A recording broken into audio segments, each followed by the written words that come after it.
I absolutely loved the piece. It was very comfortable. It was like a comfort zone. I felt I belonged. I think there was 8 actresses on the stage, but to me there was one woman on the stage. It was great to see the diversity of the people. I loved that, and how they all interacted as one, and it all flowed. I thought, you know, where one was telling a story and she'd stop and somebody else would continue, and I went, oh, I see, it's the same story, different woman, but same experience.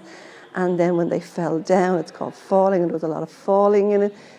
You know, I loved all the support and people coming around. And I related it to things that happened in my life, with people coming around when you need them, you know, and all, and the sharing of your story, you know, and when you hear your story back to you via somebody else, you go, gosh, I've been through all that. Wow, amazing.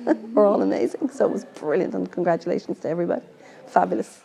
Irish theatre has always been typically male-dominated. I've worked in a lot of theatre, and a lot of it's led by males, and a lot of males have taken part, and a lot of the Irish famous playwrights have all been male, so I think it's really important for Irish creative female voices to be out there, just creative female voices to be out there in the field as well, because we're very creative people, and we have a lot to offer and from our experiences, so I think it's important.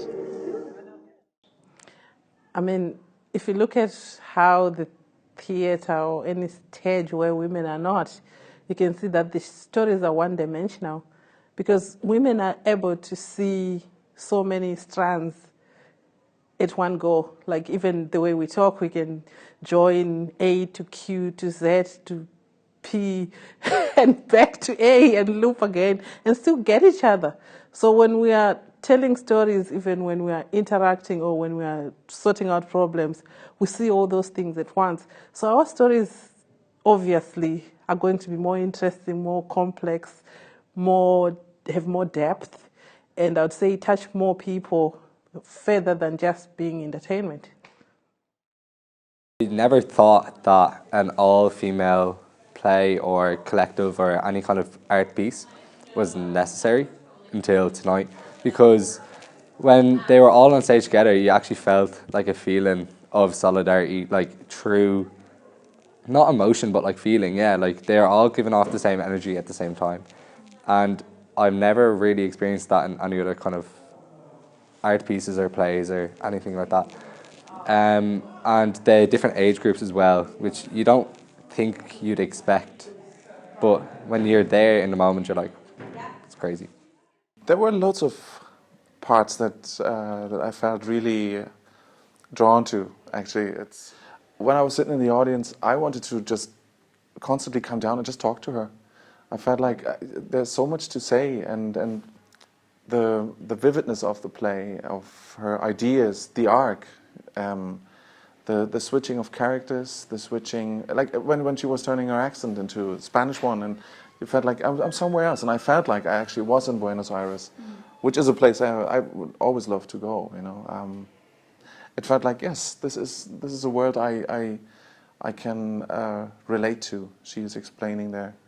So lastly, also whenever I have a black cat or a panther, you know, I think it will be the name of Hubert at the end. So I was really blown away. I was really touched and impressed by her amazing grace on stage, and also the vulnerability of telling such a difficult story, and a personal story for that matter.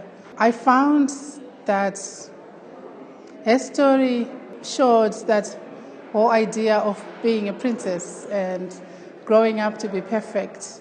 There's no life that's perfect. Nobody has ever lived a perfect life. So even if you meet your prince, you still have to go and do your growing, and that's painful. Life is supposed to be perfect, and if something is wrong inside us, we think there's something wrong with us. You need to take time to, one, accept it, deal with it, heal from it, and move on. And this will happen over and over and over until one day you die, because that's life. We had a talk back afterwards, and it was really valuable to have a chance to discuss things and to hear people's responses, because it's one of those pieces that you kind of need to get your teeth into. You need to discuss it afterwards, and you need to to carry on the conversations. And behind me now, those conversations are carrying on. An unforgettable evening in the theatre. And, it would be impossible to forget it.